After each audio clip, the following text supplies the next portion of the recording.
Okay, this is part 2 of the book review. This is the book right here, How the West Was Won by Rodney Stark. It's a pretty good thickness book, and the print is sort of medium size, so there's a lot of text here.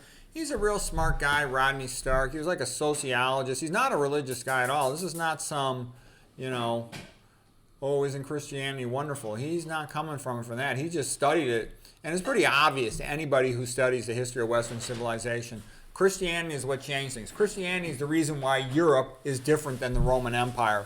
Almost all rulers since the beginning of time have been brutal dictator tyrants who just beat the crap out of everybody and say, obey what I say or I'll kick your ass. Okay, that's how most places are.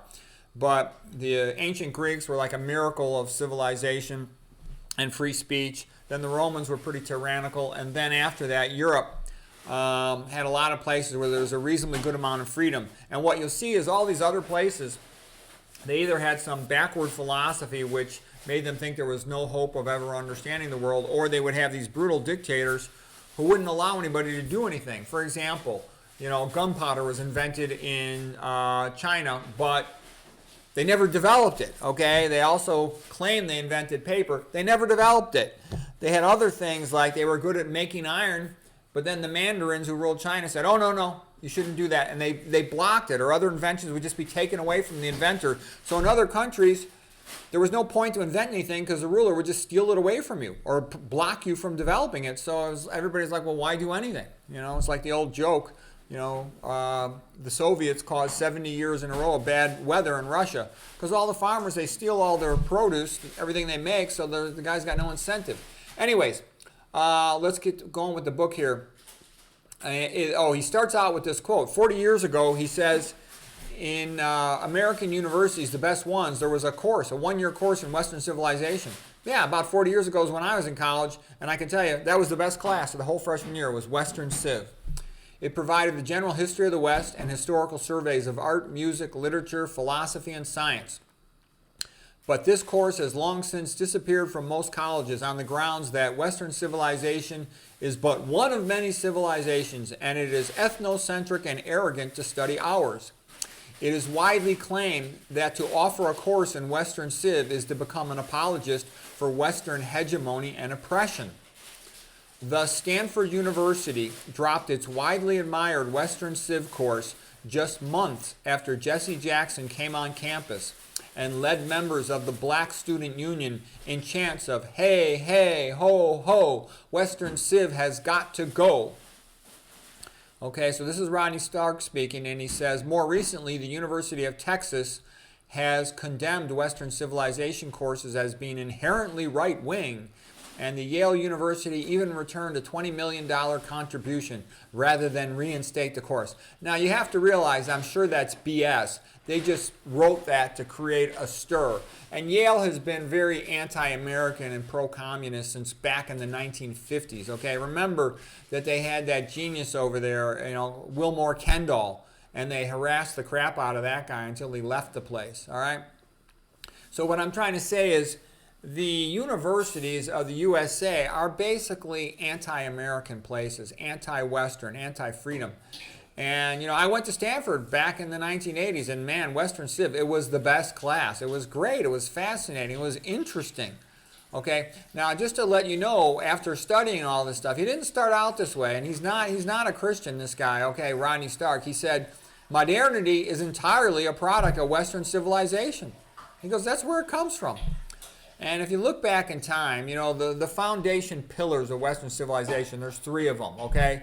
There's the ancient Greeks, there's the Old Testament, and there is the ancient Romans. That's where it comes from, okay? And most of it comes from the ancient Greeks. The ancient Greeks were the beginners of prose history, like Herodotus, in the Persian War, okay? Of theology. Well, not theology. Theology is a complex subject. We're not going to get into theology. That's a big subject. And that's real complex. Okay, drama, theater, tragedy, plays. The great philosophers, both the pre-Socratic, Socrates, Plato, Aristotle, formal logic, especially with Aristotle, became, and it was unique. There was widespread literacy amongst the Greek aristocracy in Athens. They developed democracy. Aristotle summarized 157 different Greek city-state constitutional systems. Okay, Classical architecture came out of there, like the Parthenon, the Acropolis, the city on a hill. Geometry was developed there, Pythagoras and Euclid, for example. Astronomy, Ptolemy. Rhetoric, biology, medicine. Aristotle had the first medical school in his Lyceum, okay? Alexander the Great, as he traveled around the world conquering places, he would send back animal specimens for Aristotle to dissect, and he made the genus and species classification system. Classical architecture, we talked about that. Realistic sculpture. The Greeks were head and shoulders above the other civilizations in sculpture. The octave scale, early music notation. Pythagoras figured that out. Invented the water wheels. Archimedes' water screw pump for irrigation and other things. So anyways, Will Durant had said most things other than, technology came from the ancient Greeks. Okay, ancient Rome, better roads, aqueducts, cement, plumbing and sewers, a Colosseum, a republican system of government. That ancient Rome lasted 1,500 years. About 500 with the monarchy, about 500 with the republic, about another 500 with the empire. Sophisticated legal system to manage their entire empire. Christian Europe then, and then later the United States, which is sort of an extension. What ancient Greece is to ancient Rome, Europe is to the United States, okay? Modern music notation, polyphony in music, better agriculture like development of the iron plow, stirrups for horses so the knights could carry their lances, and that's where all that chivalry stuff comes from, King Arthur and all that. Horseshoes for the horses. Better harnesses on the horses to pull the plow instead of using oxen. Then they bred bigger, stronger horses. They made better horse wagons, better wheels. Okay, the whole Renaissance and all the cultural that came out of that, the magnificent realistic painting, improvements on sculpture, even with Michelangelo. Capitalism came out of the Catholic Church and its monasteries and their trading, and that's the best economic system. And the Catholics got it right with capitalism. The Protestants, screwed things up and, drifted into accepting Marxism insanity, okay? Capitalism is the only economic system that works because it rewards you for effort and productivity, okay? Nothing else works.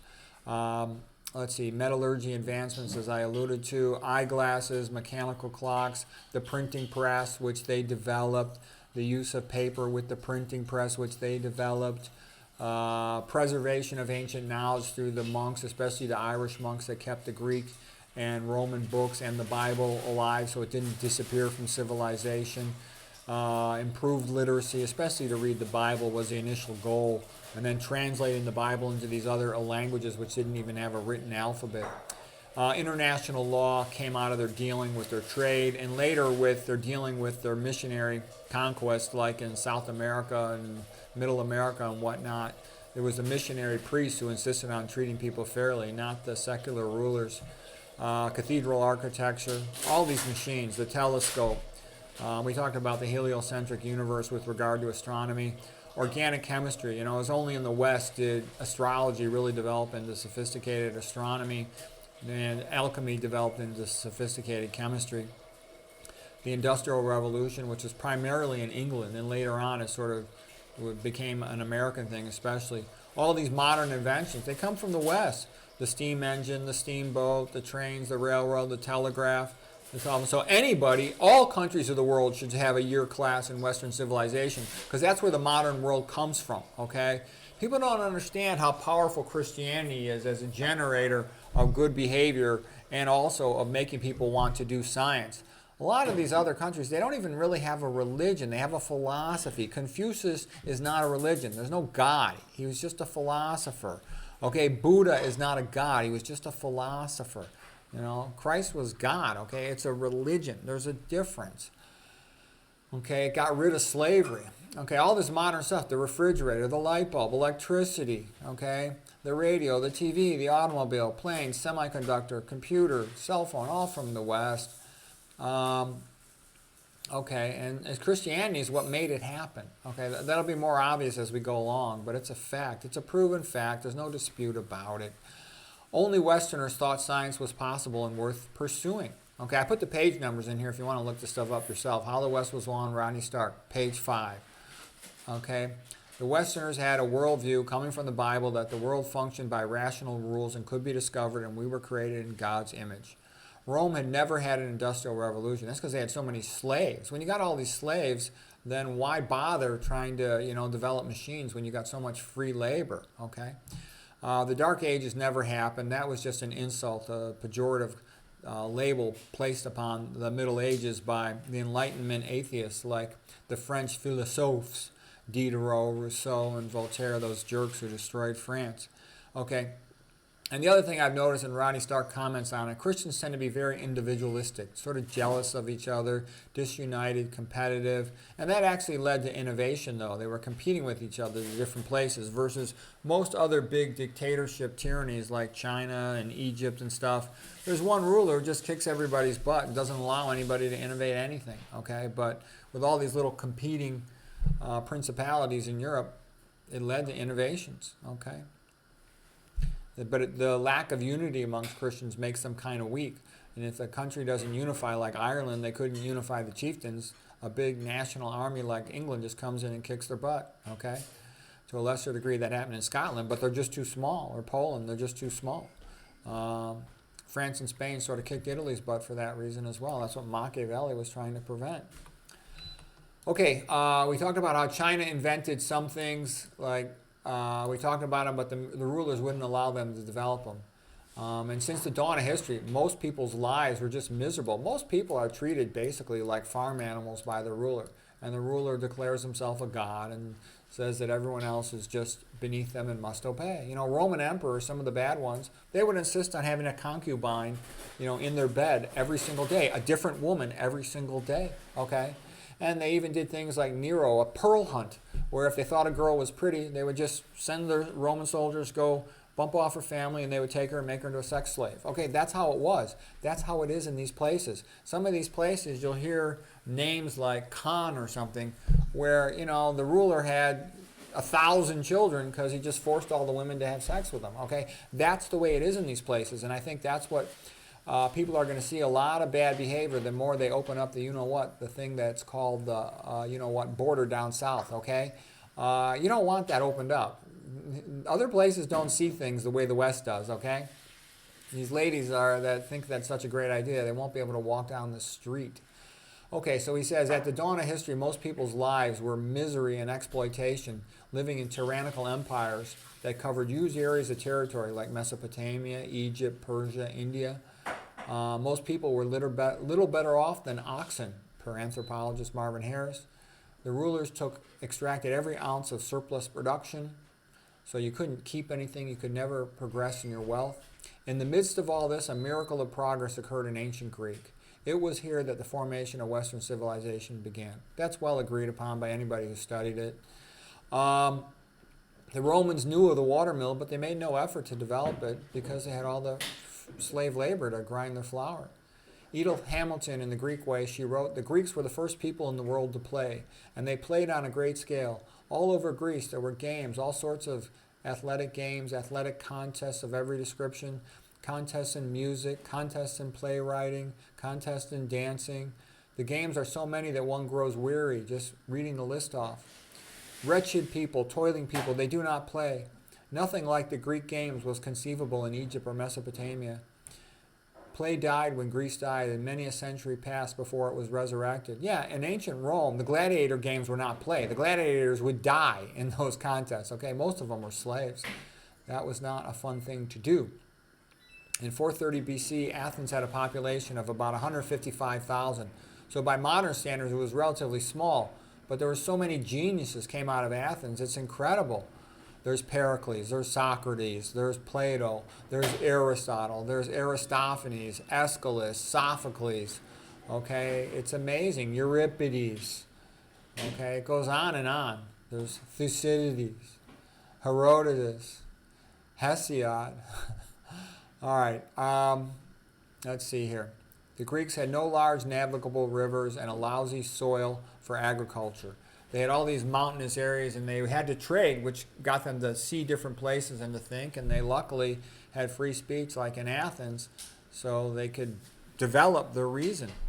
In the Battle of Marathon, there were 10,000 Athenians. They were fighting against 50,000 Persians. Persia had like 40 million people, massively bigger than the Athenians. But because the Athenians were smarter, they had superior military methods, they defeated the Persians, which is rather extraordinary. And thank God they did. Otherwise, we would have never heard of Plato and Aristotle, okay, and Socrates. Okay, in general, you're going to see throughout history the West has had superior military tactics compared with other populations. It's just a fact. People will criticize the Greeks for having slaves and not giving equal rights to women, but women, there were slaves in every single ancient civilization, and all of them. There's still slaves in most modern civilizations, and women do not have equal rights in most places, and they didn't anywhere in the ancient world, okay? It has to be granted to women. They don't have the physical strength to insist upon it, so it has to be granted to them, okay? Christianity is what got rid of slavery. It still exists in countries that do not have Christianity. Christianity studies its past and it sees progress. It has this worldview of expecting progress. A lot of cultures don't have that. In a lot of cultures, they expect decline. Okay, and that can become a self-fulfilling prophecy. St. Augustine noted that Plato had surpassed Socrates and that Christianity had surpassed the Greeks. This is built into the Christian notion from the beginning. Modern scientific method only occurred in Catholic Europe because its worldview held that a rational God had made a rational universe and that it could be studied and understood. Page 40. Okay, I think we'll talk about Islam in the next one. I hope you found that helpful.